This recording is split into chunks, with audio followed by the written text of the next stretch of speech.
So I hope you guys can hear me okay. I'm going to do a quick sound check before we get started just to make sure I can hear everybody and you can hear me.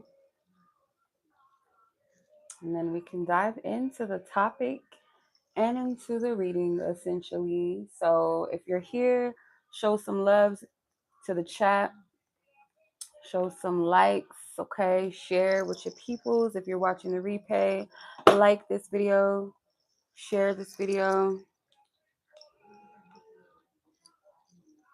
Okay, so let's check the sound.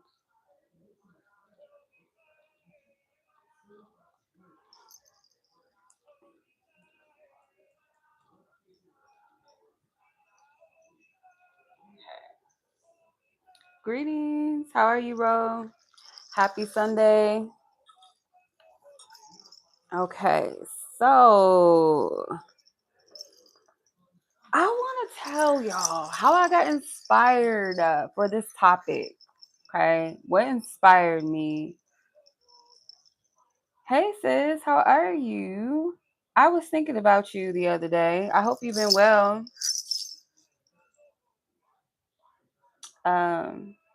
Meek, I hope you've been well. You were on my mind the past week.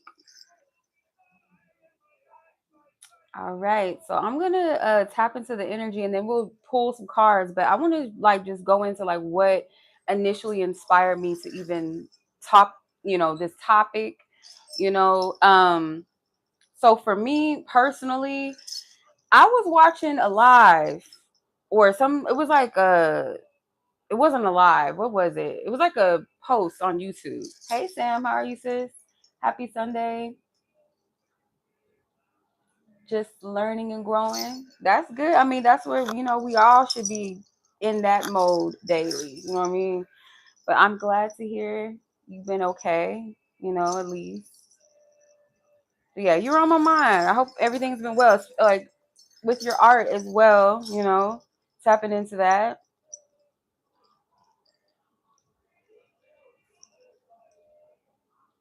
Okay, so I wanted to share this with y'all because I was watching this video. It was two gentlemen. They was talking about different spiritual concepts and things like that, and they had mentioned the Temple of Hathor.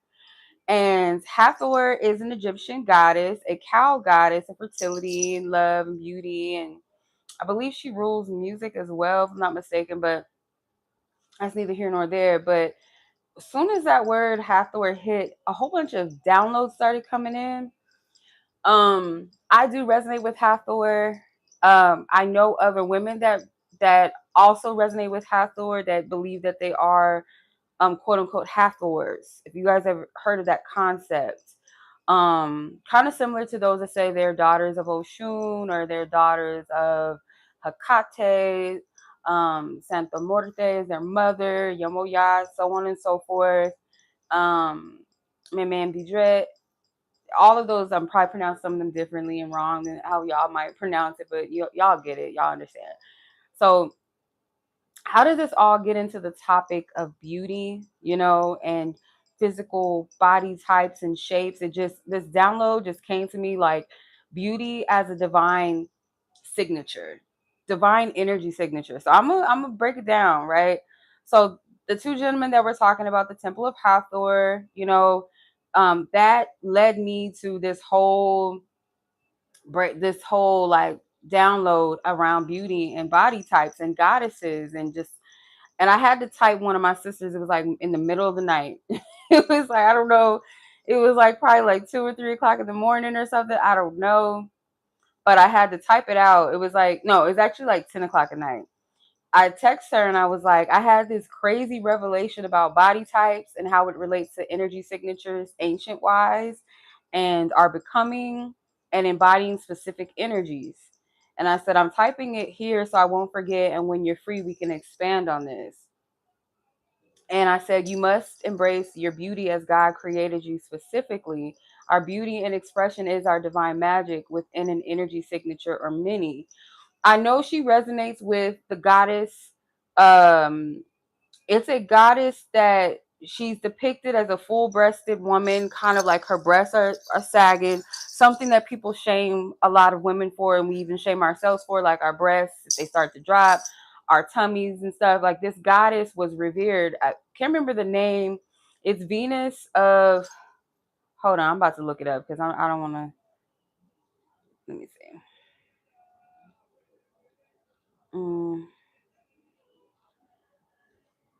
Venus. It starts with a W of Wounderwolf or some shit like that. I'm probably saying it all wrong. Let me see. It's like a plus size goddess.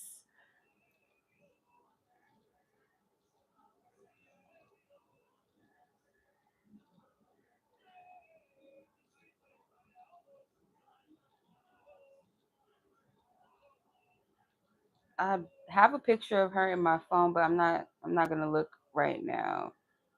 Here it is. I found it. It's, let me type it in the chat.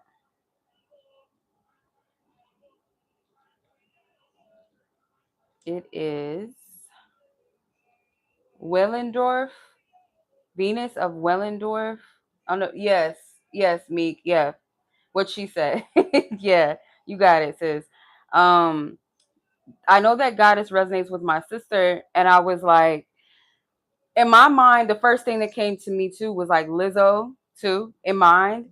And I know these types of body shapes and stuff get a lot of scrutiny and shame around these body types, but at one point in history, that was something that they revered. You know what I'm saying? Um, so the insights that I received about our bodies, it wasn't random at all. Like, it was so, it came through so like clear and vividly. Um, so our body types, they are vessels that are, I believe, are intentionally crafted um to reflect the energy signatures that we carry from spirit, or our own essence and spirit. So like, the gods and goddesses, they were depicted in these different forms, whether it was like slim built, whether it was full bodied, muscular, voluptuous, youthful appearances, aged appearances. All these forms were seen as sacred embodiments of divine archetypes, right? There's so many different gods and goddesses archetypes out there. Some of them are kind of similar, but they all embody a different type of appearance and essence. You know what I'm saying? Hopefully it makes sense. Even the crone, when they talk about the crone is usually depicted as an elderly woman with really full gray hair. And I always said that I love seeing women that are fully gray. It looks so beautiful. Even when it's like streaks of gray that women have, I don't know, something about it is beautiful to me. It's magical to me. It's powerful looking to me. Like, to see a woman with rocking her full gray, or like have that patch of gray, like a streak. Like, it's just, I don't know. I just love it. So, um, so we talk about this in an ancient context, like in Kemet or ancient Egypt, the statues of Hathor or Isis or Aset, Sekhmet, they don't look like each other. They don't look identical, right? They look completely different. Their forms, though, they mirror the essence of what they carry. Usually, Hathor is depicted as kind of fuller breasted, wide hipped woman. Um, Hathor, she represents the fullness expressed in fertility, joy, even in music, sensuality. Where Sekhmet is kind of like, she leans more into the strength type of archetype.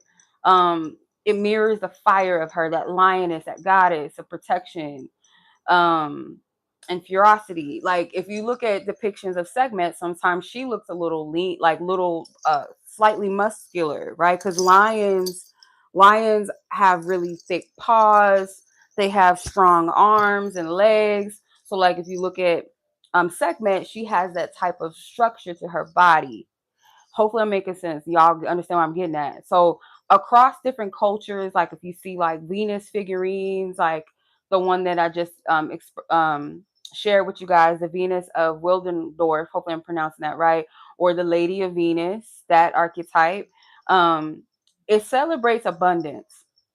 Even in the plus size bodies can be direct symbols of fertility or prosperity and beauty. Even in some cultures today, in West Africa, some parts of West Africa, if not all, I'm not going to quote that specifically, but there's like a specific um, West African uh, tradition of a woman before her wedding, she gains weight because the more fuller the woman is, the more attractive, and it represents a sign of abundance and wealth. When a woman, the thicker she is, right? Naturally, in a lot of places in Africa, there are women that are very full shaped, wide hips, sometimes very tiny waist, the big booties, big hip, like stuff people pay for it. Things people pay for it. Okay. Especially Kate, girl. So there's different types of beauty. If we take ourselves out of the colonization and the your Western society's depiction of beauty, these colonizations kind of disrupted the truth, of beauty by narrowing it down to this one rigid Eurocentric standard that kind of erases the divine spectrum of all beauty. You know what I'm saying? Y'all feel me?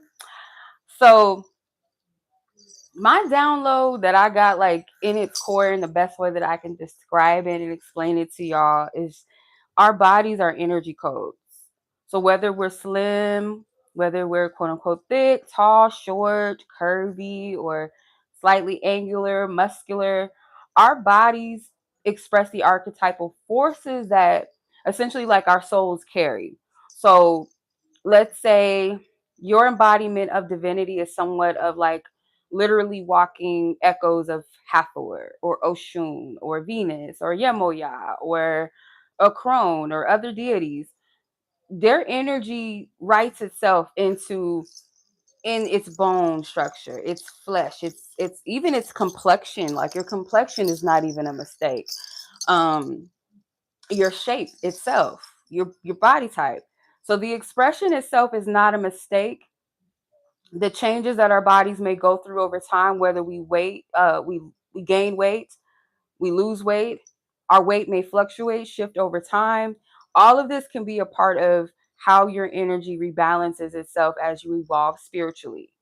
So sometimes it's not always like about a fitness or health issue or being unattractive or not beautiful enough. Like, if you tap in, a lot of the energies that we resonate with are a reflection of our own essence. If y'all understand what I'm getting at. Um, so the reframe of beauty itself, like, in conclusion, we are beautiful as we are, right?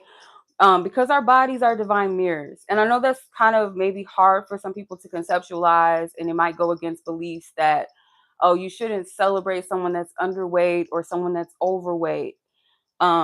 Health, yes, take care of your wellness. I'm not saying be unhealthy, but some body types are the way they are, and it's like finding the divinity in that, why you were created that way, seeing yourself as beautiful, and not comparing yourself to somebody else's beauty or what the world says is beautiful. Because if you think about it, yes, you can say that in your heart and your mind and then be like, well, you know men or women don't go for men or a man or woman like me, right?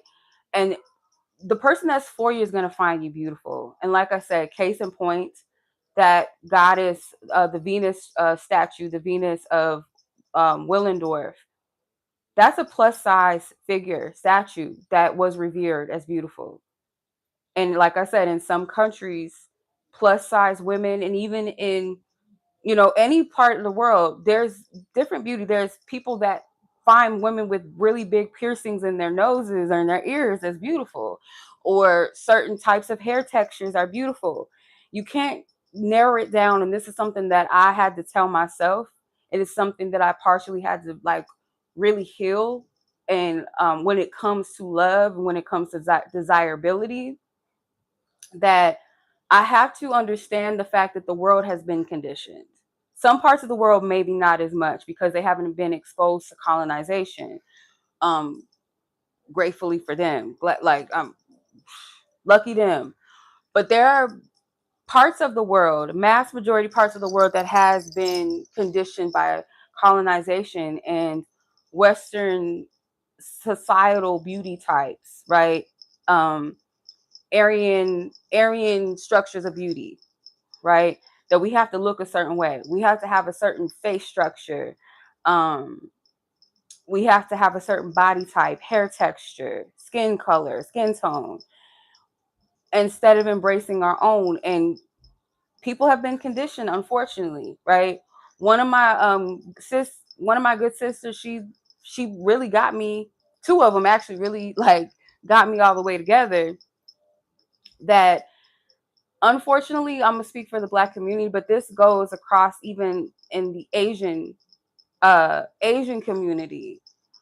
Um, that those beauty structures have also affected them with how how skin bleaching creams are a I believe, if not multi-million, multi-billion-dollar business in African cultures, and all the way in West Indian cultures to Asian cultures and the Philippines. I watched a whole documentary on it, and it was crazy. I'm watching people in the Philippines getting fucking skin bleaching injections.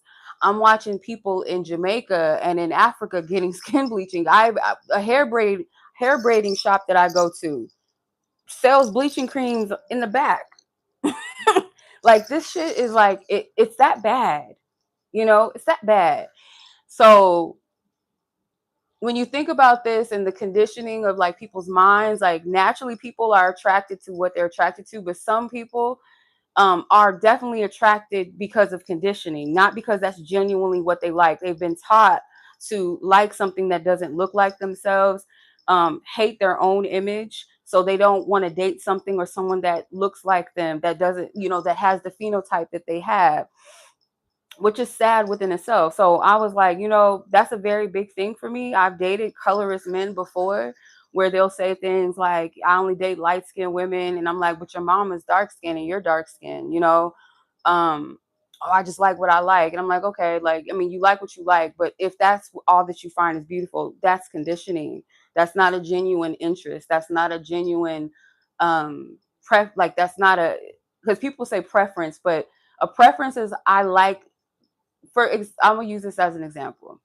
For me, a preference for me would be, okay, I want to date this type of man, but if someone is someone that I'm compatible with and I happen to like them and be attracted to them, even though they're not what I usually prefer, I'm gonna go with them because I genuinely have an interest in liking them and they have a genuine interest in me and we like each other or we love each other, versus somebody saying, oh, I don't date. Mm-mm. And it sounds even weirder when you say that you don't date anyone in your own race. Like that to me is really self-hate. Um, there's something that you're trying to find something that you hate in your own image, which is really strange to me because you can't put every person of your race in a box and say, I don't date them. I don't date that, because like that is self-hate, and that is also mental illness in my opinion. It's mental illness. So I had to come to terms with that I might encounter someone that I'm supposed to be with that might have colorist views or have some level of conditioning, because I mean, we've all been conditioned in some kind of way. It's up to us to decolonize our mindsets, to just decolonize our mindset in a sense of seeing beauty in everything.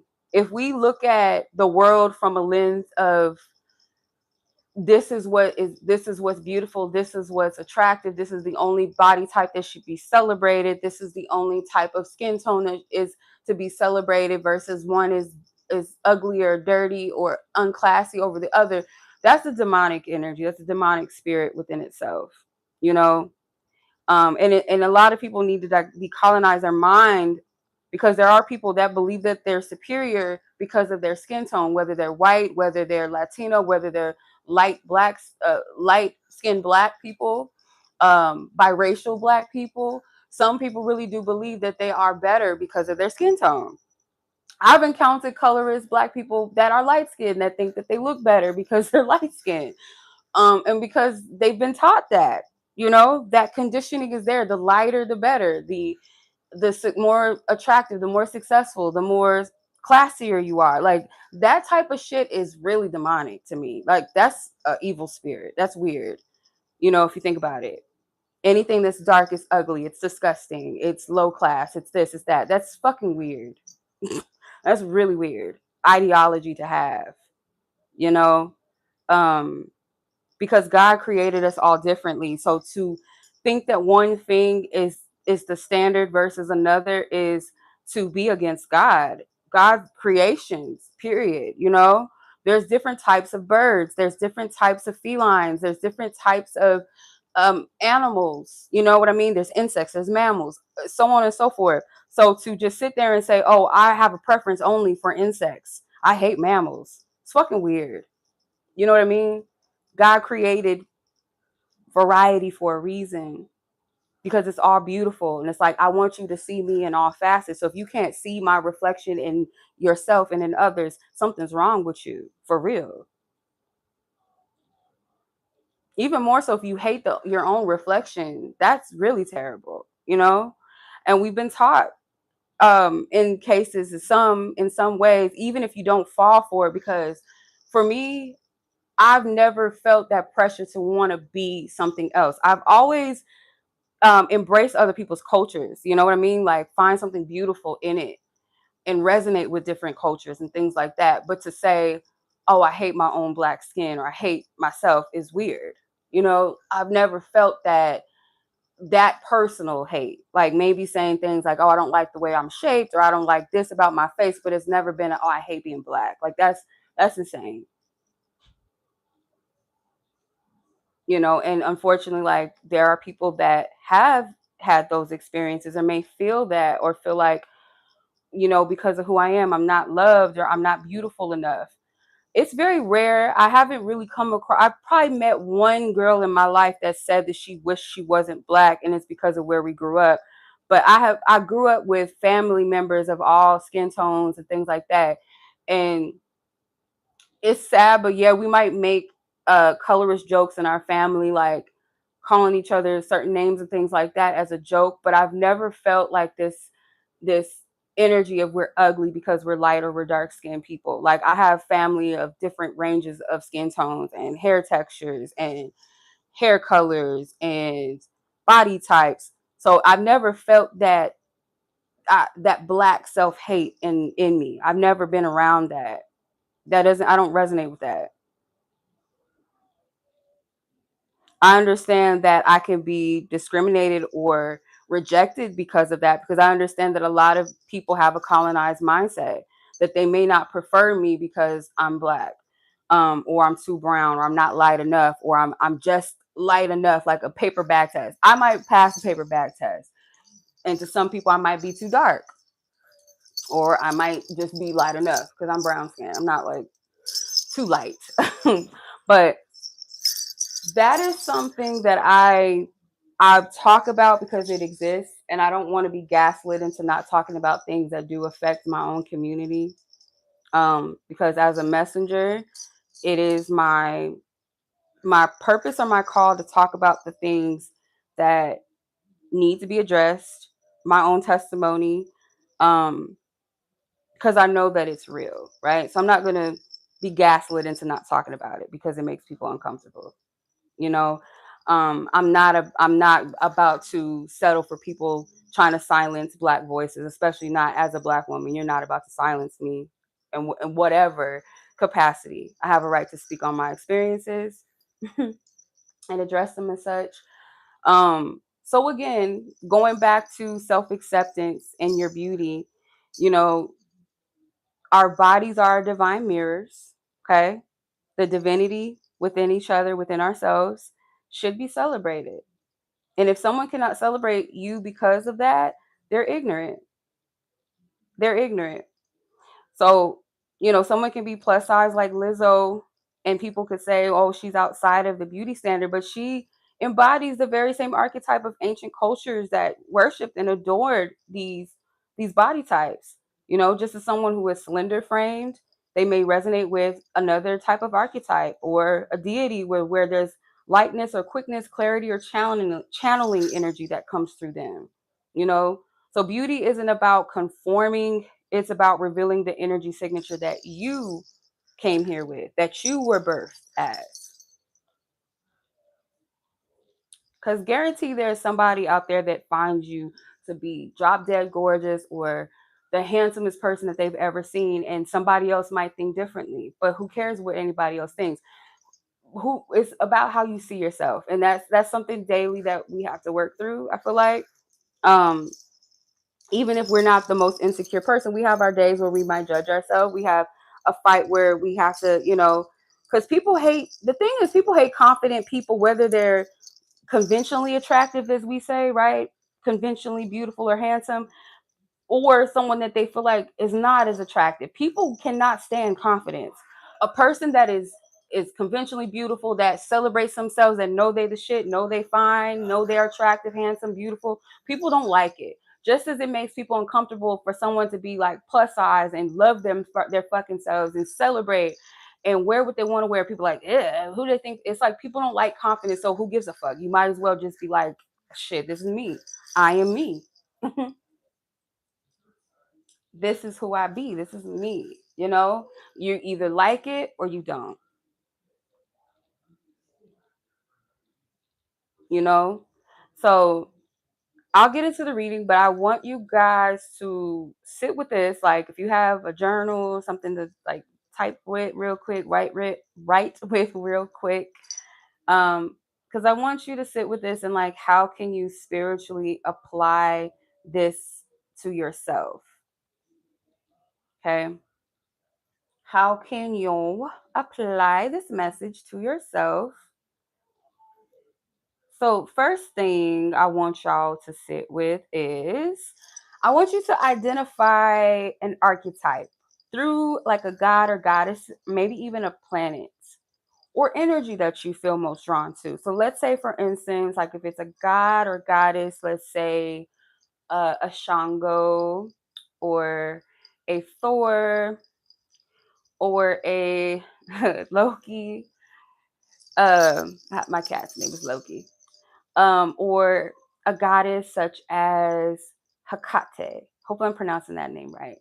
Or Enoya, or Spider Woman of the indigenous cultures, or the crone, or even a planet. Is it Venus? Is it Mercury? Is it Neptune? Is it Saturn?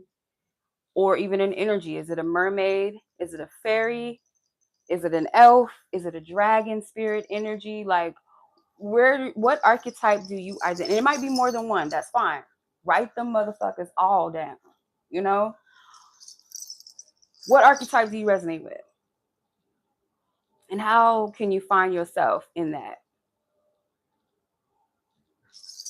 Then number two, I want you to look at your body, and how it reflects these archetypes that you chose, or archetype that you've chosen, in its curves, shape, its strength, maybe its softness, its presence, how you feel, maybe the element that comes with it. Is it water? Is it fire? Is it earth? Is it air? What's its presence and how it relates to your body type? Are you more muscular? Are you more curvier? Do you have a fuller belly? Do you have fuller breasts? Do you have grays in your hair? Do you have maybe a fiery sun-kissed skin tone? Do you have a pale silver, like more related maybe to the moon? Fire, maybe your hair color might be more related to, or maybe hair colors that you're drawn to. Like a lot of people are drawn to like certain hair colors. I noticed like purples, um, green. Some people dye their hair green. Some people dye their hair blue, pink. Like that might even be some. Maybe you like red hair. Maybe you naturally have auburn, ginger colored hair. Like, how do you find yourself in these archetypes? Even down to like the color of clothing that you prefer to wear, or the type of jewelries that you wear, or where you wear your jewelry. That could relate to a specific type of culture. Then I want you to claim this energy signature, whether you journal it or you affirm it. So like, you can journal this as a reminder. My body is a temple of energy, or blank god or goddess. My beauty is a divine expression.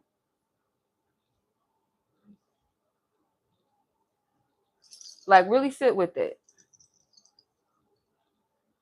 And for some of you, like what I've noticed that sometimes, like what we tend to do, like I do this, and I know a couple people have done this, like where you could see somebody that almost has the same type of body structure as you, or something that you pick at on your body, and you can look at it and be like, oh, they're so pretty, oh, they're so this.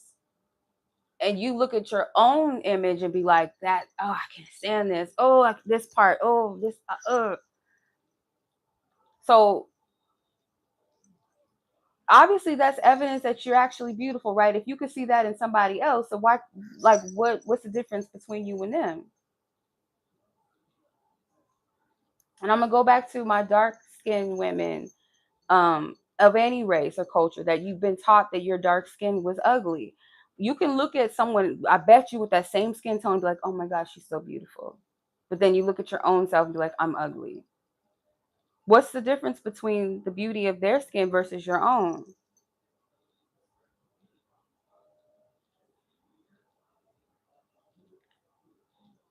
That is your reflection back to you. When you see people that you admire, even their energy, how they carry themselves, and you're just like, oh, I wish, oh, I admire that. There's some part of that energy that exists inside of you. Otherwise, you wouldn't recognize it as something to celebrate if it wasn't something already a reflection of you.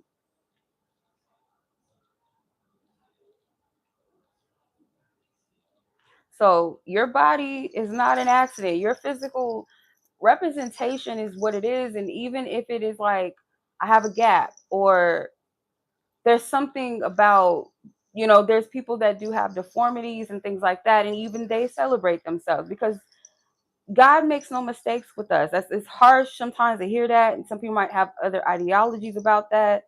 um but I rather not harp on the negative parts of those things and say like, oh, that's so sad, and this is like, that person could probably be more like the happiest person in the world, probably be more happier than you, so you can't say, oh, it's so sad.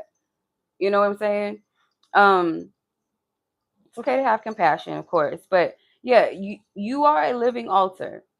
Okay, you're coated with these archetypes and different cosmic energies that your soul carries. So to honor your body is just simply to honor divinity in form, really. All right, so let's get into this reading. Okay, um I know this is not an everybody message, obviously. You know what I'm saying, it's not an everybody message, but it is what it is. Okay, so let's get into the reading. If you guys are resonating with this and it's blessing you so far, and I'm not just here bumping my gums, definitely like the video. Show some energetic currency of appreciation by liking this video, sharing it with somebody you feel like might need to hear this message, no matter how young or old they are. You know,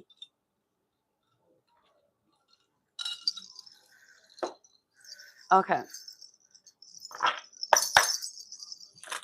So I just want, on a general sense, I'm gonna ask for some archetypes that your God, your goddess energy, that your body or your physical representation reflects the most. Just gonna ask.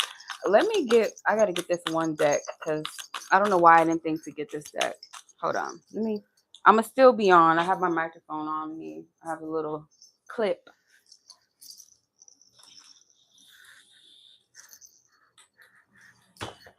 Could be Oya, because Oya's one of her meditation songs is on right now. I have a full playlist, so it shouldn't just stick to one. But that's what's coming out. So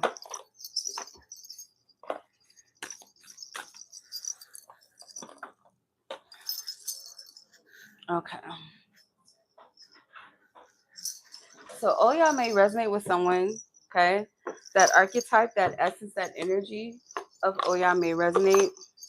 Someone or an energy like oh yeah. Okay. Let's see. Which goddess?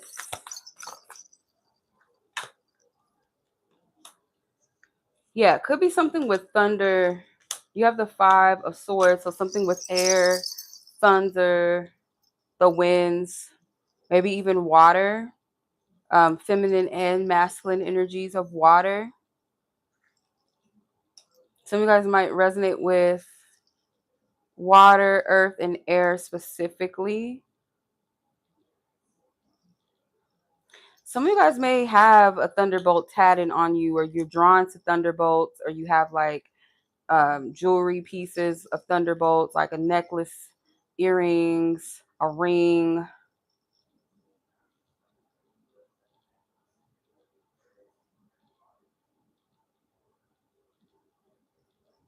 Some of you guys could resonate with David Bowie, or you could be androgynous. Let's see. You resonate with feminine and masculine energies, a representation of yourself. Like, you may not be someone that people deem as the most feminine or the most masculine. It's like you embody both energies. Some. So you might, if you're like a male, you might have like soft features like a woman. If you are a woman, you may be someone that could have like features or like something like your height. You could be really tall. You could be very broad shouldered, like something that you don't have. There's not anything to shame yourself. I'm just getting like you maybe even resonate with more of like, how do I explain this? Who can I like say would resonate with this? Like what type of archetype? Like a person that I could pinpoint. Because I picked up David Bowie types. There was a model back in like the 90s, early 2000s. She would be in like Jay-Z videos. I think like a couple of Jay-Z videos. Think she was Latina, and she kind of looked like a guy a little bit. Like she was a androgynous model. She would do androgynous photo shoots and stuff, and her body shape too. I cannot think of her name off the top of my head, but that's like what's coming to mind. The best depiction I can make with that. Let's see. Give me some body archetypes or gods. Persephone. Even butterfly maiden, the butterfly goddess Pele. So fire energy, air energy. Thoth might resonate with some of you guys. You might have, if you're a guy, you might have a nose that is pointy, kind of. Okay, this person is coming to mind. So I'm gonna just like, for example, the type of nose or features I'm seeing. He gives me almost like he would embody like a bird figure or something. The guy from The Pianist, he has that certain type of nose. Like certain people might resonate with that. Like Thoth, when I think of Thoth, I think of a bird head and a male body, a man's body. So whatever ethnicity, doesn't matter what ethnicity you have. And Thoth is also known to be a keeper of like sacred records or the Akashic, things like that. So you could be someone that is very in tune, very smart, very you keep record of things. And you could even be into different types of studies and cultures and things like that. Um, yeah, so Thoth is coming through. Pele, Persephone, the butterfly maiden, Inanna. Inanna is usually in this depiction of Inanna, this woman has really wide hips and a small, like a smaller top part of her body. Slightly full size breasts, like maybe like a B cup size, maybe B cup, C cup size, and looks like she has a bit of a tummy as well. So that Inanna might resonate with you. Let's see.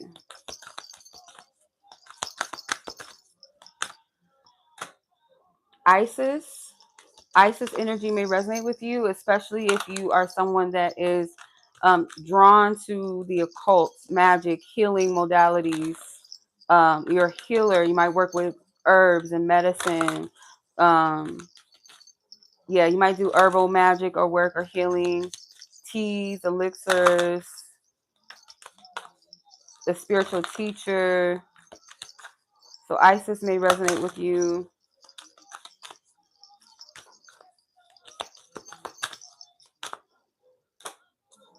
Okay. Um, some of you guys do fit like a Lady Portia, like a Mother Virgin Mary, like a Holy Mother type vibe. You could be someone that is very mothering, very nurturing, a place where people feel safe to cry, safe to feel comfort. Um, yeah. Okay. As a masculine energy, I'm not sure who Agma is. He looks like he's a Nordic figure. Some of you guys may fit that archetype as well, like you look like a Nordic god. Rhiannon, that song, who sings that fucking song? Is it Stevie Nicks? I can't remember who sings that song. Something about that energy may resonate with you too. I can't think of it. I think it's Stevie Nicks. I could be wrong. Okay. How your physical form mirrors this archetype? How does your physical form actually mirror these archetypes?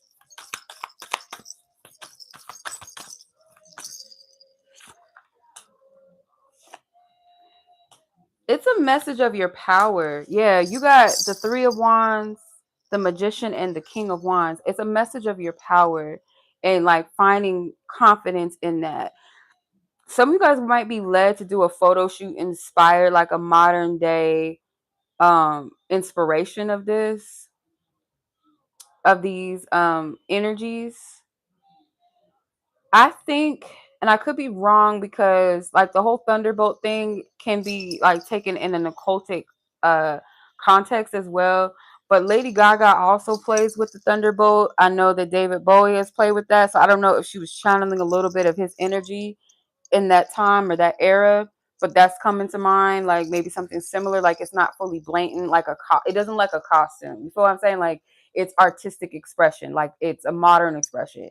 Same thing with like um Beyonce's Lemonade. Like a lot of people caught on to the depiction of Oshun, right? In her, I think it was one of her Black is King videos, she had the cow kind of similar to the Hathor picture in this background that you guys see. She had her hair braided in that shape. So it's like a way to embody an energy that's not like you're wearing a fucking costume. You know what I'm saying? Like you're carrying the essence and the energy, you're getting it across. So some of you guys might be guided to do this, or your artistic vision may manifest itself like you wanting to kind of create this space for someone else or other people, or through your art, your visual expression in some kind of way.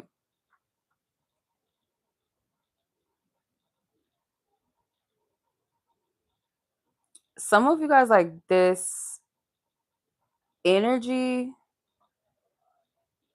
your physical form manifests as like it's powerful in creativity and manifestation power and vision, even in communication. So something about your voice, maybe your voice is, it might inspire or creative energy spark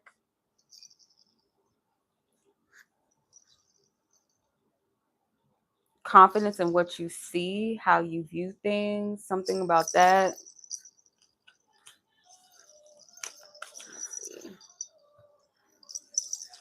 How physical form mirrors that archetype. It mirrors also in like some of you guys, it's your something about your arms, something with arms. I know it sounds weird. Your hands, something about, there's an arch in the back. So like when I think of arching in the back, it could be an archer, it could be a mermaid. Um, that's what comes to mind. You could have like an arch in your back, so maybe you have a big ass or something. Even if you like tiny build, small build, you might have a little arch in your back. You know what I'm saying? It also manifests in like your energy to care, your energy to be compassionate, a safe space for others. Again, that mother energy, a help to others of some sort. So you could be someone that is shaped like very fertile. Even if you are a man, like some men probably, I know there's this one man online, I think he's a realtor or something, and people like make a joke out of it because he has really big hips for a man, and like people be clowning him and stuff, and I think he kind of feeds into it. Like he'll do little silly stuff like shake his booty a little bit when he walk, like trying to be funny. But there are some men that are shapely, you know. um hey Navi, how are you? Happy Sunday. They're little, yeah, like they're little curvy, a little shapely, and that could also represent the type of archetype that you have, you know. Like I said, God make no mistake with us, you know. Made no mistakes with our you know, our genetics in our family, you know. There's no mistakes. So let's tap in the power that your unique embodiment, like what is it that it offers to the world, other than like maybe for some of you the mother energy, or very nurturing archetype energy, a safe space. For some of you it's like a creative genius that sparks. Let's see, the power of your unique embodiment, like what does it specifically, like what does it offer to the world? Let's see, spirit, let's collect. Ooh, cards flying out everywhere. Hold on now, hold on. Okay, wow. Your words inspire, or yeah, it's almost like sometimes you underestimate your words or the power of your words. Um, some of you guys are creative writers, maybe literally, or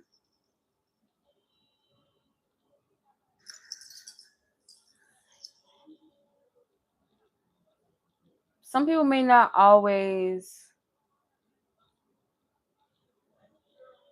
people may not always like appreciate or agree with everything that you say or that you do, or because it's not about like forcing to get along or to understand, but you might be like a medium between people that are separate or discord. Because I'm looking at this card and it has different types of classmates, right? They all are different, you know, they're all different types of people, and it's like you can speak in that sense. And Hector Lavoe, Aguanila is playing. So there's something about even your energy has a power to cleanse, a sacred cleanse, or this orange juice is standing out to me too. So like a wake up, like the vitamin C that you need, the vitality that you need. There's a lot of swords energies. So air, um, communication, spirit. It moves. It has the power to move.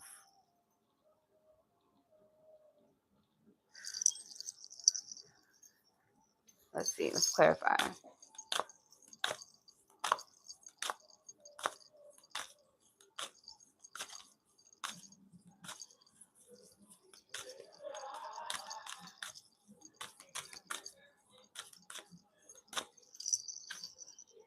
Yeah, beautiful change. Yeah, beautiful change.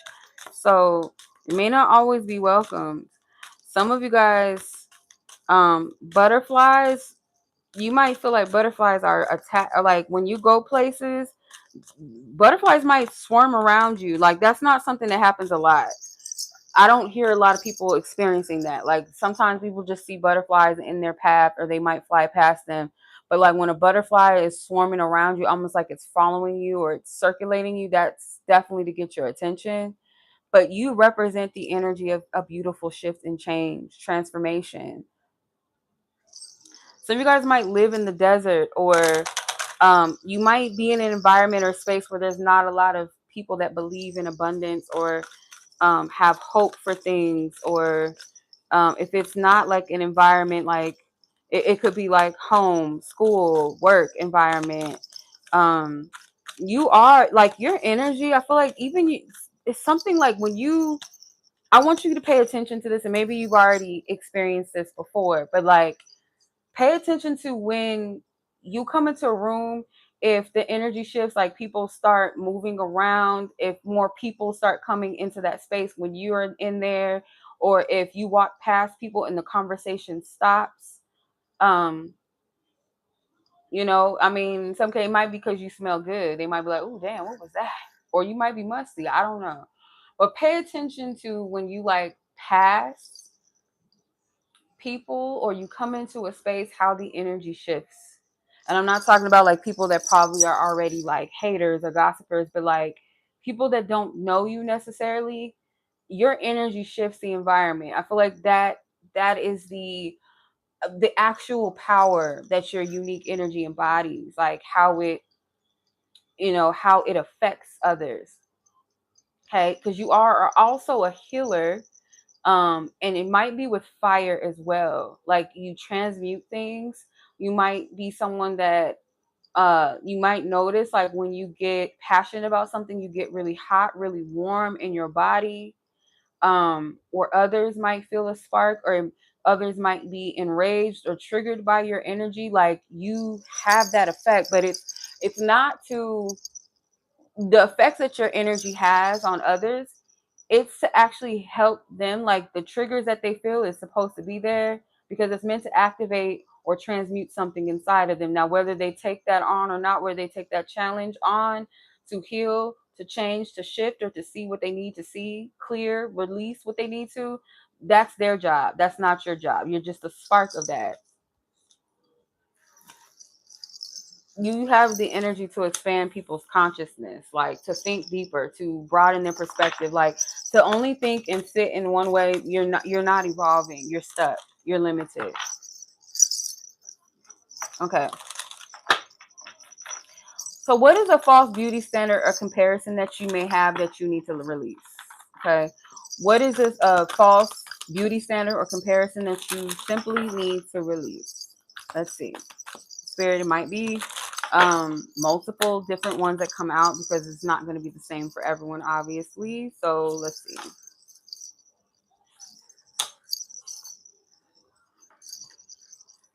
Okay. If you are a man, something with your hair, like you can't grow hair, or whether that's facial hair, you could be receding, something about your hair. You might have to cut your hair, right? You might be like, oh, I don't look good bald. Um, yeah, that could be something that's holding you back. Like you don't, and if you're comparing yourself like to other handsome bald men, like if you like Tupac, I don't look like that, that I don't look good bald. You don't know, right? It could be a fear.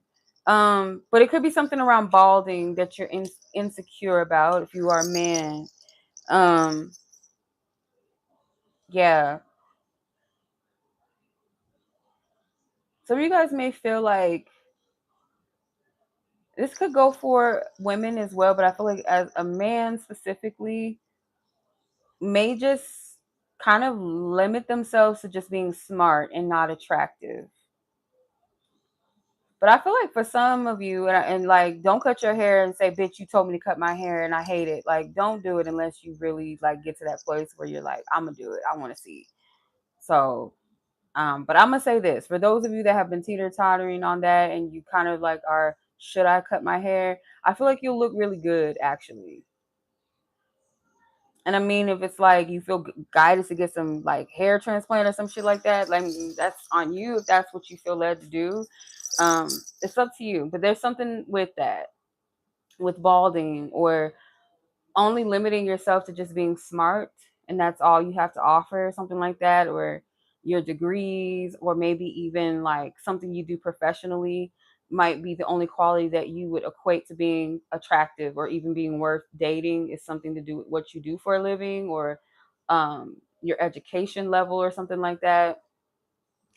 So for the ladies, I want you to stop trash talking yourself, because I mean, I'm guilty of this as well. So I need to listen to this as well. But stop trash talking yourself. It's like, hmm, know how to, like, what words are just trash, right? Words that, like, know where to place them, separate self-criticism and judgment, or just having a moment, right? Because we all have moments where we're like, this shirt don't look right on me. Okay, maybe it really doesn't. But like, to the point where you're like, oh, I'm so ugly. Nothing looks right on me. Like, that is trash talk. That's crazy talk. Um, you might compare yourself to like people that you feel are ahead of you, or they might be, how do I explain this?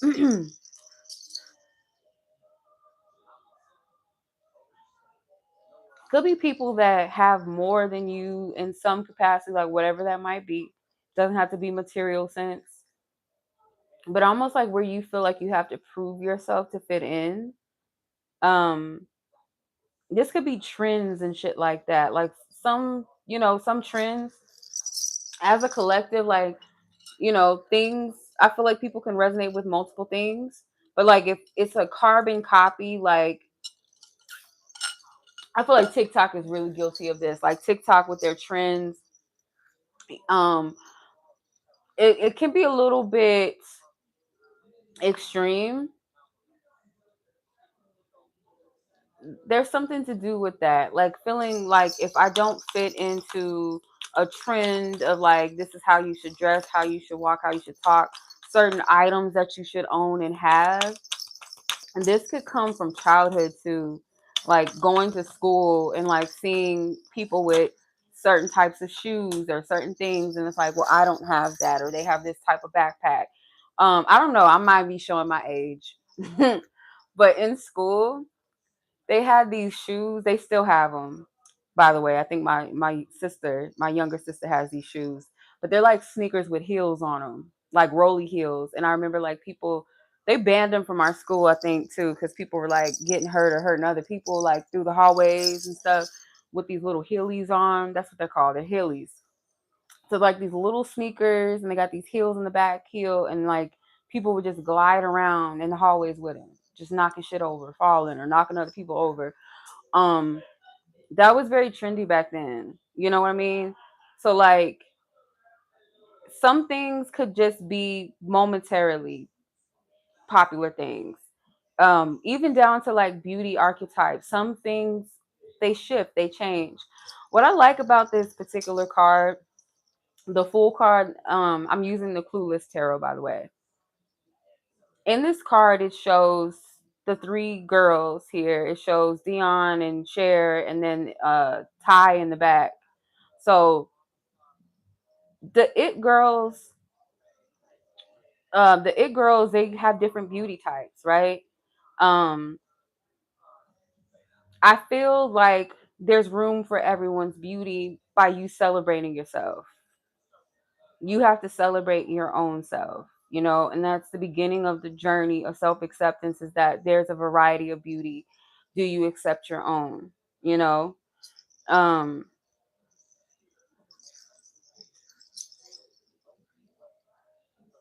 it's something about self-talk that spirit wants you to stop. It's something that you tell yourself that, like, like what this falseness comes from. And then the funny card, what is this? The Seven of Pentacles. In the Seven of Pentacles, it shows these different groups of girls. Looks like they're at a lunch table or a classroom, actually.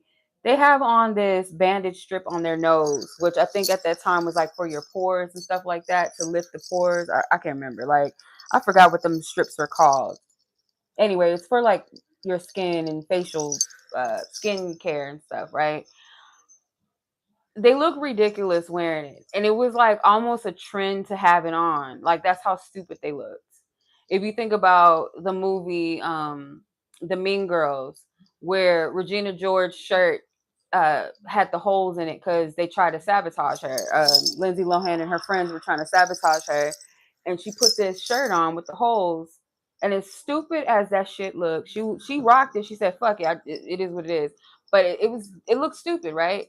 But everybody else in the school went and copied and cut their shirts out and walked around with that. Like that hive mindedness um, that some people have. Like no matter if even if it's something harmful or it doesn't look right, people do it because somebody else is doing it and it's being made popular. You don't have to fit into that. It's okay to be different. And what's so janky about humans, like some humans, is that they like to like celebrate something that is hive-minded, something that is unoriginal. Everybody's doing it, but as soon as somebody is innovative or not doing it or doesn't have that same exact thing, they laugh at them. It's like people, like I said, some people, humans cannot handle other people being confident in their own essence and their own energy, that they could separate and do their own thing. You might have the actual ability and power to influence people in a way that if you do something, other people might try to copy that shit. You know, you may not know that about yourself. Doesn't necessarily mean that it's a good thing, because I feel like we have to have our own minds. But you might be a leader and not see yourself as a leader sometimes, you know? And there's also another element to this, that when people copy, they don't always give you credit, maybe either, because it's you. Like, I'll give credit to people that other people celebrate because I don't want to be the single man out. I don't want to look like the oddball by celebrating someone that other people aren't clapping for. Like, I hate that, but that's how humans are. It's like it takes like those that are like solidified in their own confidence and in their own identity, that they can celebrate what they fuck with without thinking, oh, people are gonna judge me. Oh, I'm uncool if I, God forbid, if I vibe with this type of music, or I have this belief, or you know, I don't know if that makes sense, but yeah, that's what I'm getting. Like people rather be wrong, rather be stupid, rather be inauthentic to themselves as long as they fit in. And if you feel the need to conform, because for some of you this could be surgery, and this is a soft topic, so I don't want anyone to think that I'm judging them, but I'm just going to use this as an example, okay? Um, Plastic surgery and things like that, like it's your own prerogative. But if you're doing it because other people are doing it and because you want to have a specific type of look like someone else, or other people are doing the same thing, then I feel like that's a point of self-acceptance that needs to be regulated. You know, because not everybody's body type is fit for BBL. Not everybody's face looks good with a smaller nose. You know what I'm saying? Like certain things are not for you, and this is where self-acceptance comes in. A little body with really massive big tits, it's not to say like, oh, you shouldn't, if your breasts are small and you want bigger breasts, that you shouldn't, you know, do what you feel led to. But if it's like extreme and your body can't even handle standing up with that, like you, it's like certain things, you know. Body dysmorphia is definitely real, it's definitely a thing, definitely. um but yeah, the whole point of this, what Spirit is saying, like watch how you talk to yourself. Like, you know, be mindful of the words that you cast on yourself. There's room for your beauty, you know, there's room for you. If your hair is changing, you know, embrace it, accept it, you know. Don't demonize, don't criticize yourself. If it's everybody else is cornered into being the same and you feel pressure because you're not fitting into it, the hell with them. I'm just like, I pity y'all. Like, you know, that's how you gotta kind of see it. Like, I kind of pity y'all that all want to be in the crowd and do everything everybody else does. Right, for real. Because that's the one thing I think about with surgery. You don't really know exactly what you're gonna look like when, because some people look completely different. They don't even look like themselves. You know, to the point where there's some people that I'll look at and be like, why the fuck did you do that? Like you know what I'm saying? Like you were beautiful, you were fine the way that you were. But if they don't think that, that's a whole nother thing. But like some of these people, like you can't think that that looks right. Like some people, like it was this one lady, I think she's from Mexico. I think she went in like she was beautiful before she got her work done. She went in and put some shit in her face, and she looked like something scary. Like, and I'm thinking to myself, you can't think that that's okay. Like your face looked like it hurts. Like it's whatever they injected in her face. Like her whole head is shaped like a tomato or something. Like it's she looked like some I don't know. And it's not just her face. Like she's extremely underweight, like skeletal almost. Like, and I'm just thinking to myself, like this shit is sad as fuck. Like she looks crazy, and I don't understand that. I don't get it. It could be like a mental thing, maybe. That's the only thing that I could think of logically that could be. Um, but sis looked crazy, and then um, the things that people do to their bodies. I done seen some terrible BBLs. I don't know, because some people have really little frames, little legs and stuff, that having that big booty, that big ass on them and stuff, the big hips, it don't fit the body. It doesn't look right. It looks weird. It don't look right. Like shoot, I wear a shoe, girl. Okay. When I'm done or when you get out, just call me too, because I'm almost, I think, done with the live, sis. But I was watching a Tubi movie. And in this movie, it was like this stripper, because I watched the ghetto ones. I watched the hood Tubi movies. I watched those. It was, I don't know if it was part one or part two. I think it was part one, but it's like, uh, what was that movie called? Dang, I almost had it too. I can't think of the name. Oh God. He played me. That's what it's called. It's called He Played Me. He played me one and two, but it was He Played Me one. And there was this character that if she was a stripper, right? And it was a scene with her, she was about to get it in with the man or whatever, and it showed her getting like, straddling on top of him, and she had this lump on her booty. Like I'm thinking about like underneath, like how do I explain it? Like like your butt cheek, like underneath your butt cheek, right? Like that little pinch underneath your booty cheek.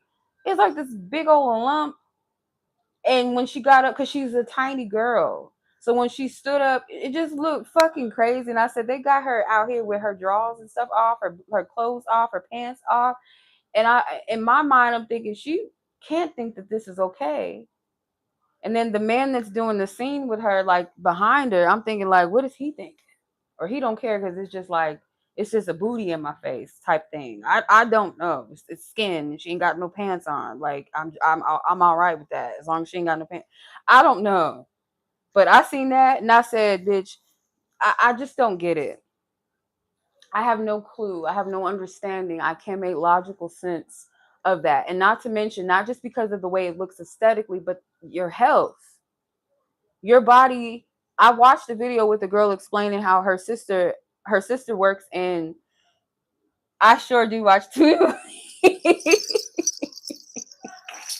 They are a guilty pleasure. I'm sorry. Like I've probably seen almost every low, but like I call them low budget, but some of them aren't really that low budget. But like the one with all the same people in them and stuff, like I watch those.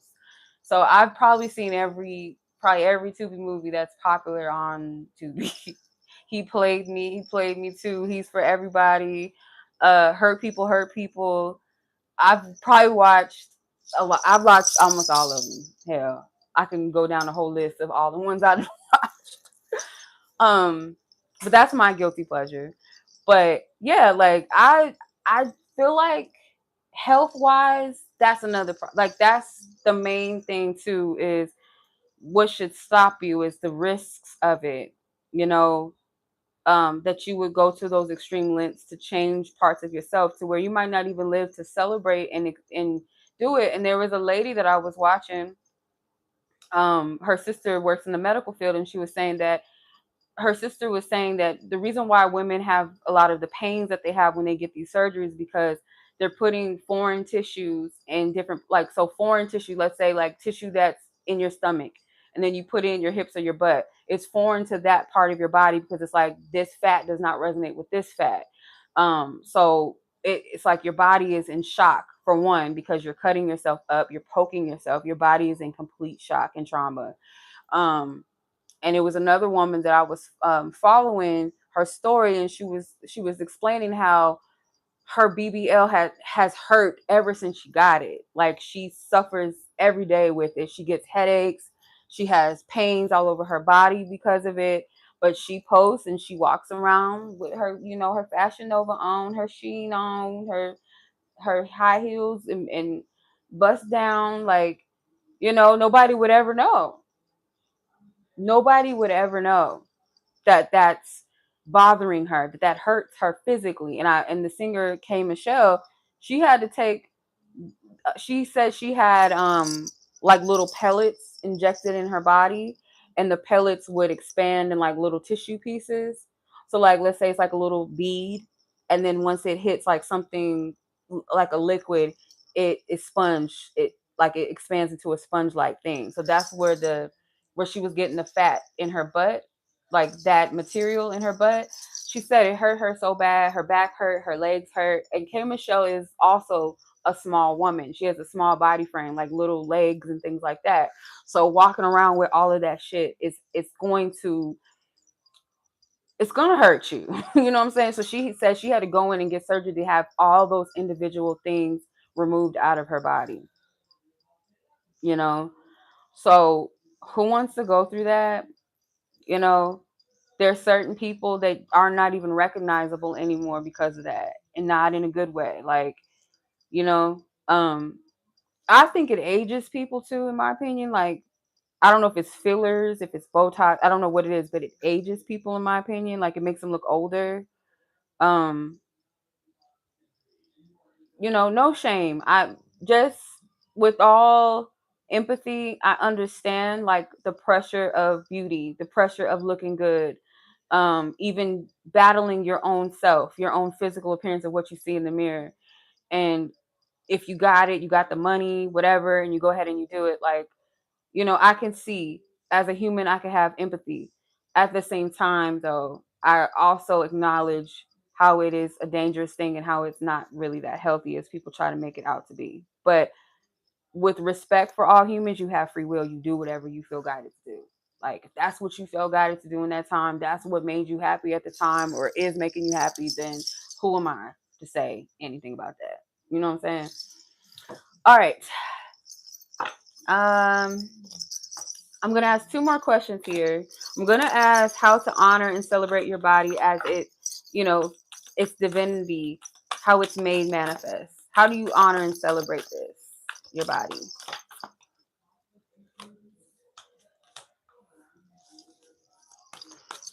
Okay. Be real and honest with how you feel about your body, and then take that and channel that energy into giving back to other people like you that you feel like may resonate with. There's two ways that you can channel this type of energy. You could say, I'm fat as fuck. I'm ugly as fuck. I hate this about myself. I hate that I'm a short man. I'm too short. I'm not tall. Or I hate that I'm a bigger woman, or this, and that. Let me talk about fat people. Let me shame other fat people. Let me do this. And like, you can be one of them toxic fuckers that do shit like that. Or you can go on and like speak or give back to other people, right? Um, who can I use as an example of like a positive nature to this?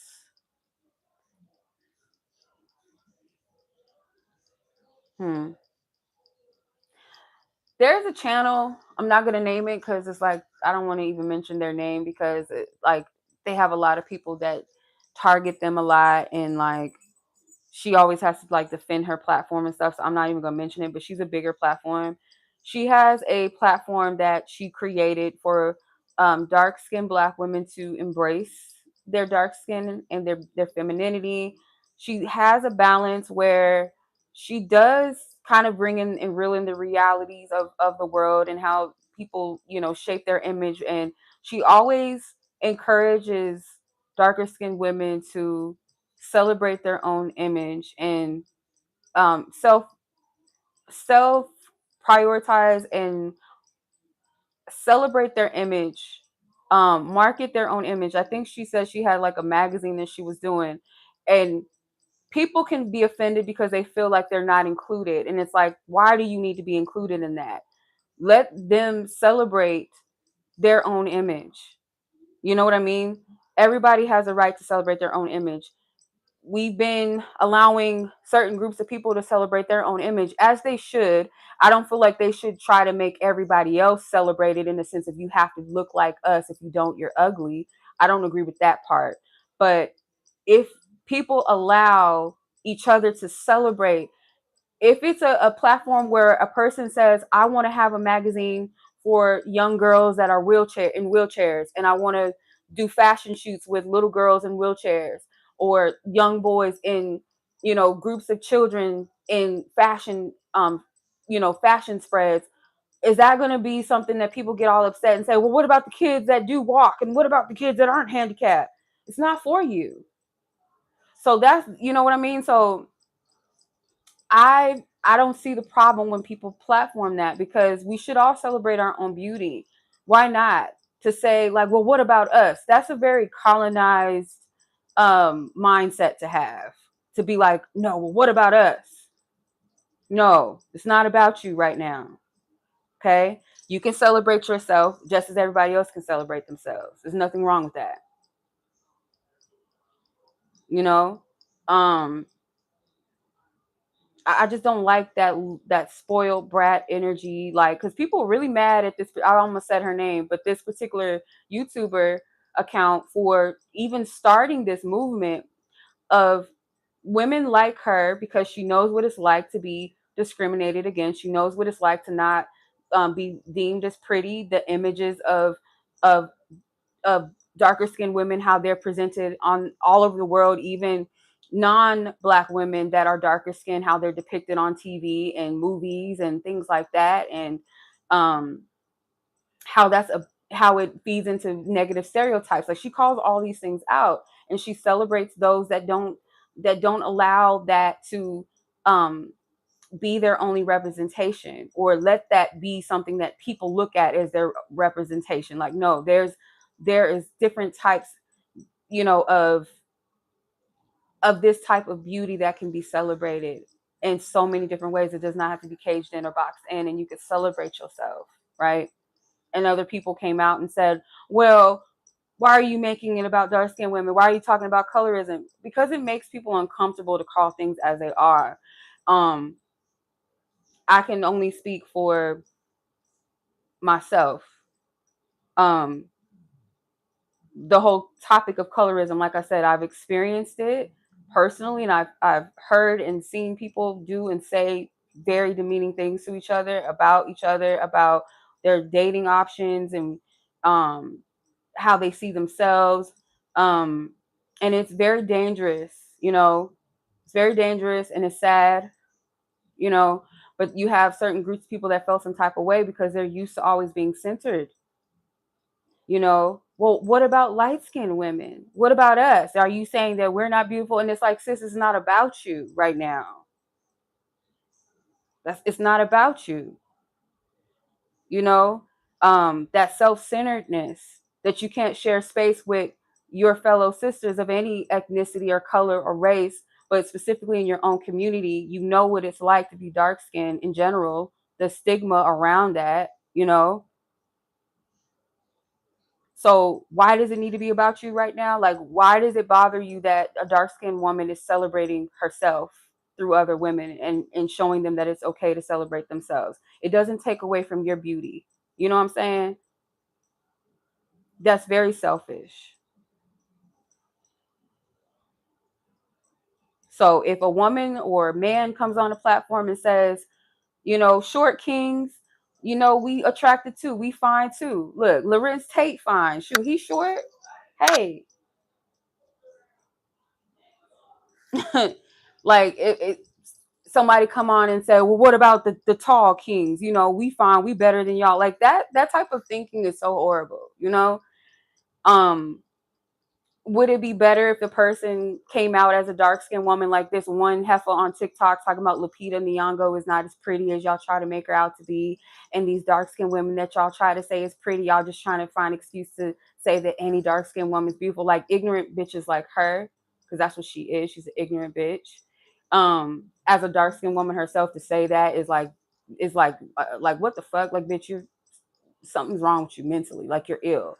I don't know if you trying to be a pick me so other people can like celebrate and clap for you, tearing down your own groups of women and women that look like you or may look like your own mother. Like, bitch, you crazy, you stupid. But um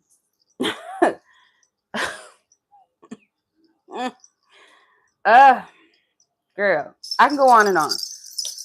Y'all know. Don't get me started on this, period.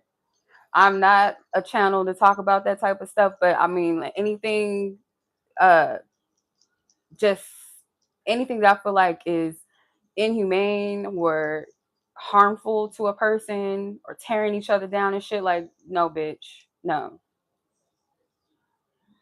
As another woman, like, how could you? But I understand that not all women are for each other for real. They're really not. And I don't feel like we should be for every woman, because not every woman is good to bring into the circles and the spaces. They're not good for any of us. You know what I mean? They're dangerous. So I don't agree with I'm not the girls in a sense of, oh, just because you're a woman, you my girl. No, no. Because some of them is like pit bulls and skirts. Um, they're misogynistic men in a skirt, in a dress. And I don't resonate with those type of women.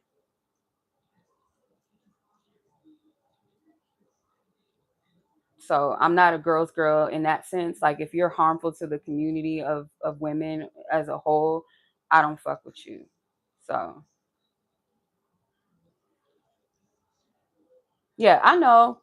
And that's another thing too that I'm breaking that off of me is,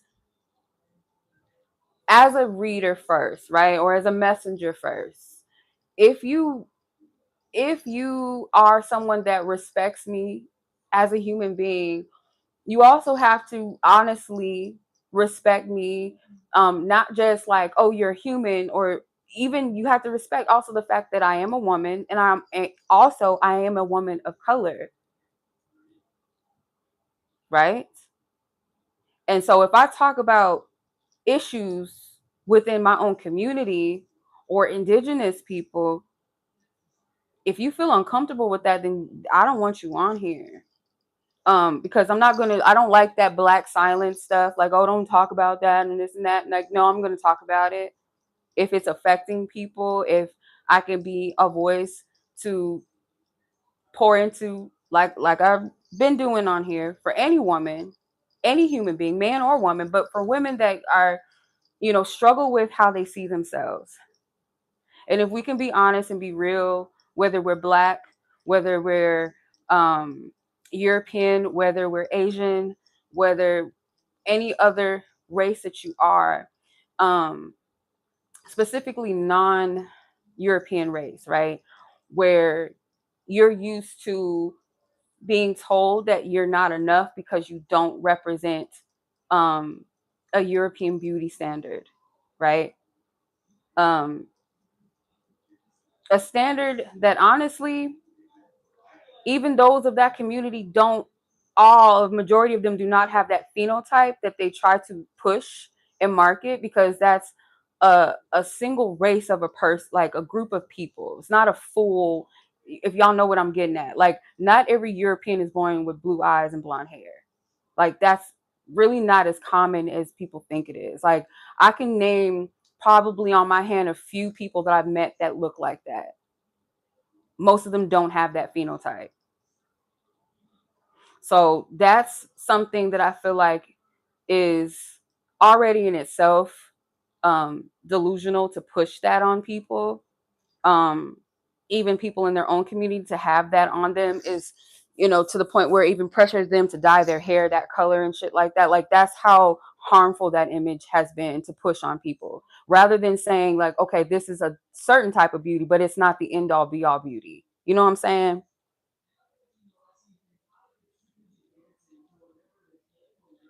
The whole point of this is like, what I'm getting at with this is like, to break that image and delusion off that you have to be something that the world pushes, whether it's blonde hair, blue eyes, whether it's a Kim Kardashian archetype, whether it's big booties, big tits archetype, whether it's extremely skinny archetype, whether it's tan skin, dark skin, light skin, pale skin, like whatever is being pushed, that you will not be pressured into thinking you're not beautiful because you don't fit into that at the moment. You know what I'm saying? Or you will never fit into that.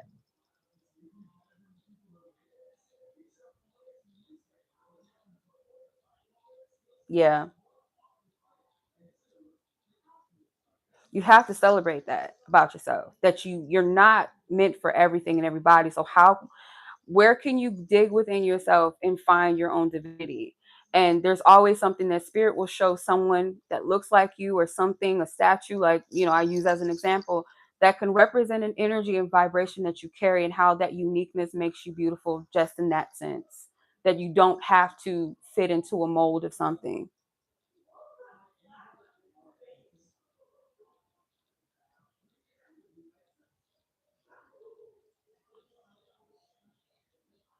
Whether you feel like you're too tall as a woman, or you're too short, or you don't like how your torso, it's too long, or it's not short, or you have freckles, or whatever, you tear yourself down. I bet you can find somebody that looks similar to you, that you might go, oh my god, she's so pretty, but he's so handsome. Like, he gets all the girls. Okay, he's short like you too. You know what I mean? Like, I know I'm using the short thing for men because it's like a thing online where men like get all upset. Like, we don't get mad when y'all say y'all only want men that's 6 foot and da um, so I know that's a thing. And like, height is usually associated with masculinity, typically, right? So the more taller you are, the more masculine you are. The more muscular, the more quote unquote masculine you are. But that is only of an archetype. That's not true for everyone. You know what I'm saying? Like, that, just because like you're this or you're that, doesn't make you less masculine because your height is shorter. You know what I'm saying? Like, we have to break out of that shit.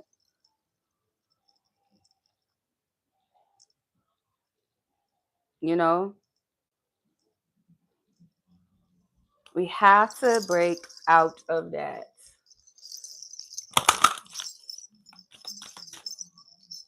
Okay. So I'm gonna ask, like, on an integration level, like a practical way to embody your divine signature daily. So whether that's in your style, like your fashion, or like a ritual, some sort of self-expression, what does that look like?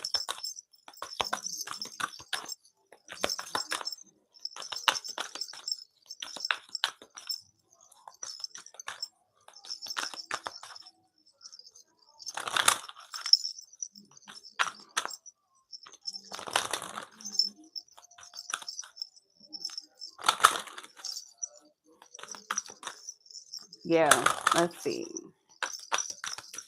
Integrate this.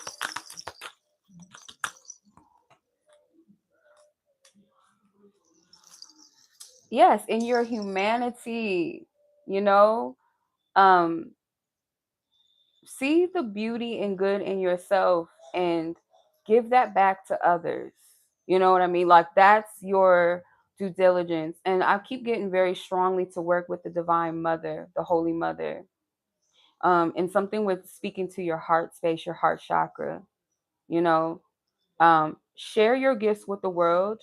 If it be that, let's say your archetype is Mother Mary, like, if you have an altar space, or if you feel guided to create an altar space, like with a picture of yourself. This might sound really weird, and somebody, if they come across your altar space in your house, and like, who the fuck you think you is? You think you like you meant to be worshipped? No, I'm. I'm worshiping the image that God gave me, like God's reflection of me, God within me, in my reflection, I should say. So like, let's say for instance, you print a picture of yourself and you decorate it, and like you put like all these beautiful red roses around it, or maybe you do like, if you're good with digital art, you create an image of yourself as the goddess or god that you are, the archetype that you resonate with, or you adorn yourself with like a beautiful veil and you put roses around your image, or a halo, or a halo of light around you, and you look at that image and you feel yourself in that image. And this is not to worship yourself like you are God, but see God inside of you, if that makes sense. If that resonates with you, if that feels weird or just like wrong to you, don't do that. But another way, like share your gifts with others. Like you could, you know, channel this energy, and it could inspire you or spark you to say, you know what, I am worthy of showing up. Here's a transparent moment for y'all. I'm gonna share this with y'all. I have, and this is so, I can't even believe I'm sharing this. Oh my God.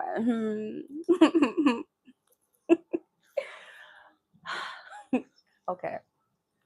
I do not like, I don't like coming on camera because I'm like, my weight looks really weird on camera. The way that I like move my mouth is very weird. So sometimes I'm like, I'll judge myself after I play the camera back. And I'm just like, I don't like the way like my mouth was moving, like how I was talk, like, I don't know. It's so weird. It probably sounds weird to y'all. Like, what the fuck is you talk about? But um yeah, I'll judge myself. I'm like, I don't like my like playing back, being on camera and looking at myself. I'll pick that shit down to the point where I almost want to delete the fucking video. Like I don't even want it up anymore. Like I'll pick it apart like that. You know, I'll be like, my teeth, they don't look straight. I don't like the way I'm talking. My lips are moving like this, and I'm like, I'll pick that shit apart down. You know, so it takes a lot to come on camera because I was ignorant to my image in the past, because I would come on, and on top of that I was smaller, like in weight. I was skinnier back then when I first started my channel, and I wasn't as conscious of looking at my image on screen. Like I would just post it and would never like pay attention to it ever again. But when I would like go back and um look at like the replay, I'll be like, oh my God, like you look fucking crazy. Like you look crazy. And then when I look back at my old videos, I'm like, oh, I look cute. And so like I wonder if I'll look at myself years from now and be like, what was wrong? Like, what was you tripping on? But I have this thing where I do not like being on camera because I'll pick that shit apart later. But I know that to connect and interact sometime is to show yourself, to just show up as yourself in your expression, whether it's a perfect or what I deem is perfect or perfect enough or polished enough. I'm going to show up, you know, I'm going to express myself in real time, you know, um, when I do like my ghetto fairies lives with the other, the other ladies, the guests I bring on, like to connect with them is to like show up, you know, um, to converse and to exchange is to show up and not hide behind the screen, don't want to be seen and this and that. So in order to share your gifts, it might be that you have to come out of your comfort zone in some capacity, whatever that might look like. Um, Tori, I know you know, like for you personally, what that looks like.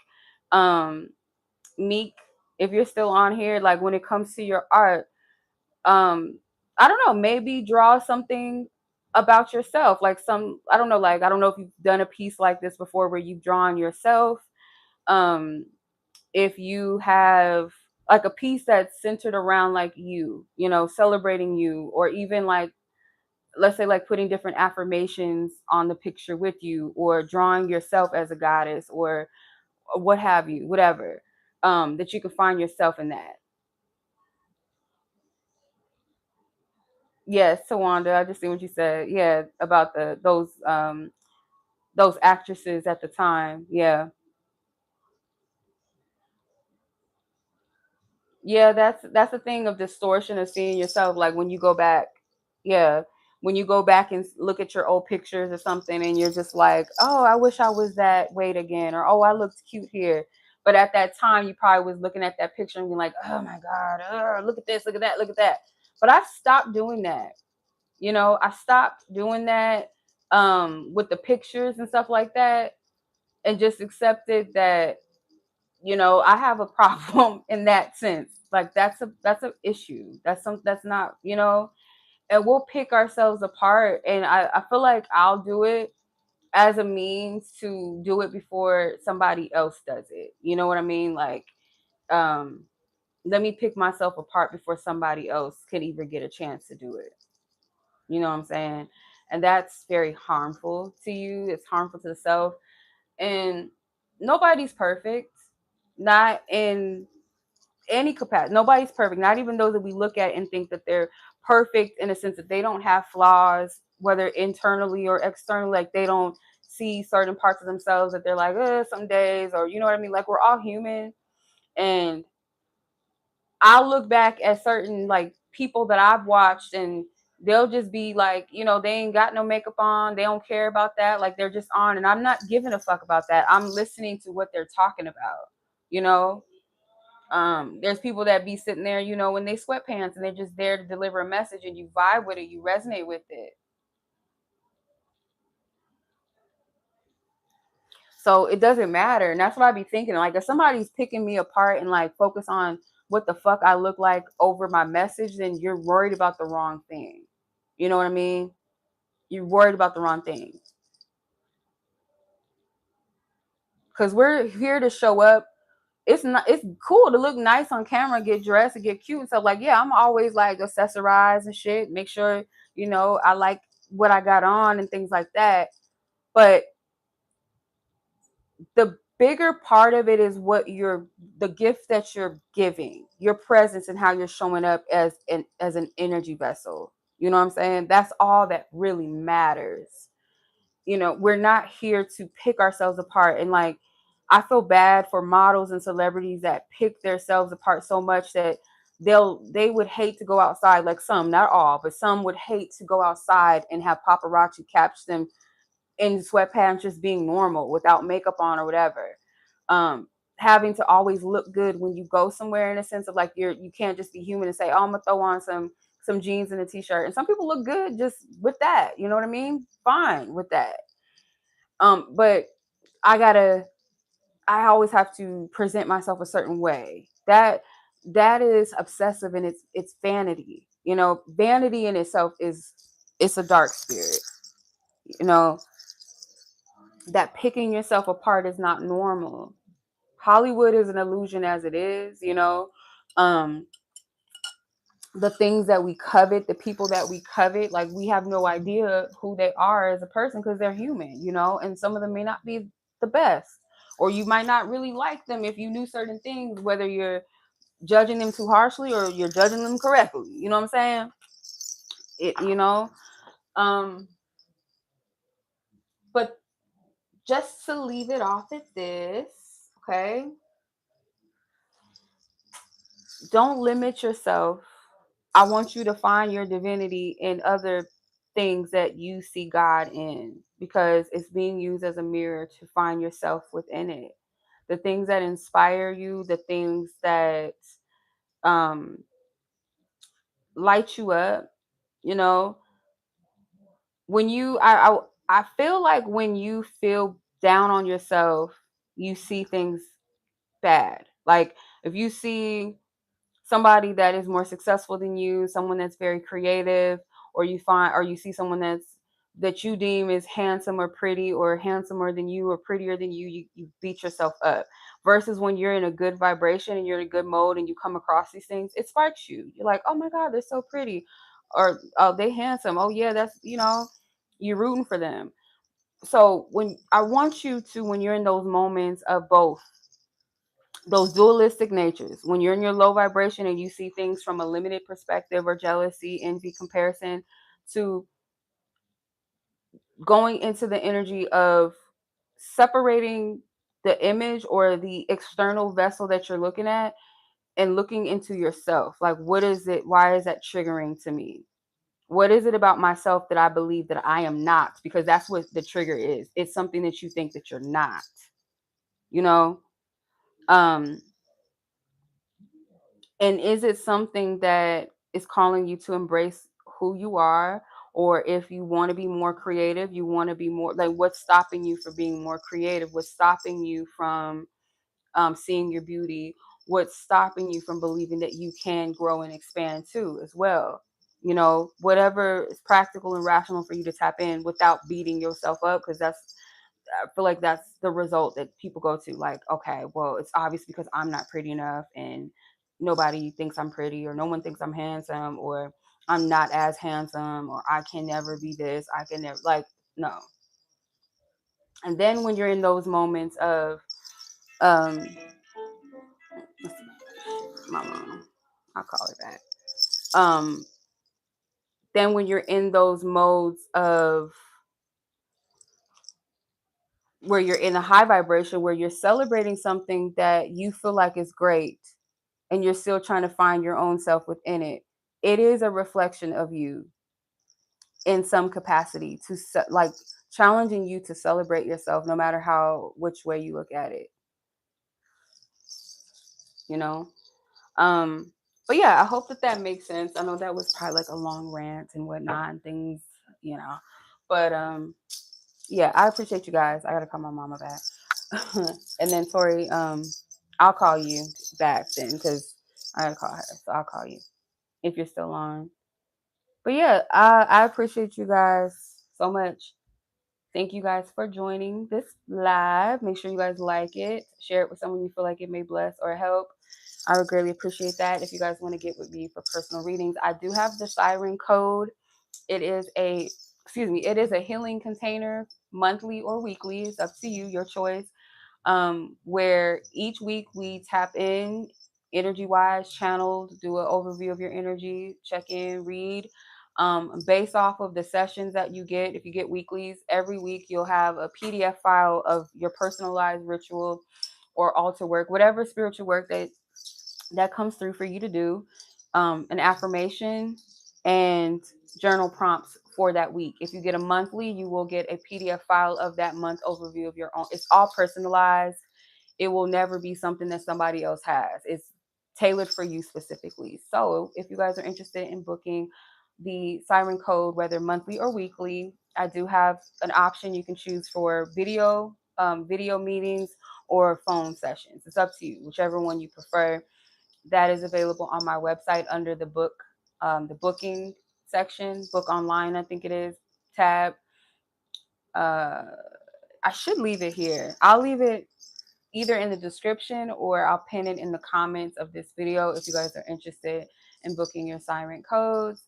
And yeah, if that is something that you feel like will be beneficial to you on your journey and bless you and help you, I look forward to working with y'all. You're welcome, sis. I appreciate you for being here. Thank you. Thank you guys so much. Much love, y'all. Enjoy the rest of y'all evening. And I'll catch you guys in the next one.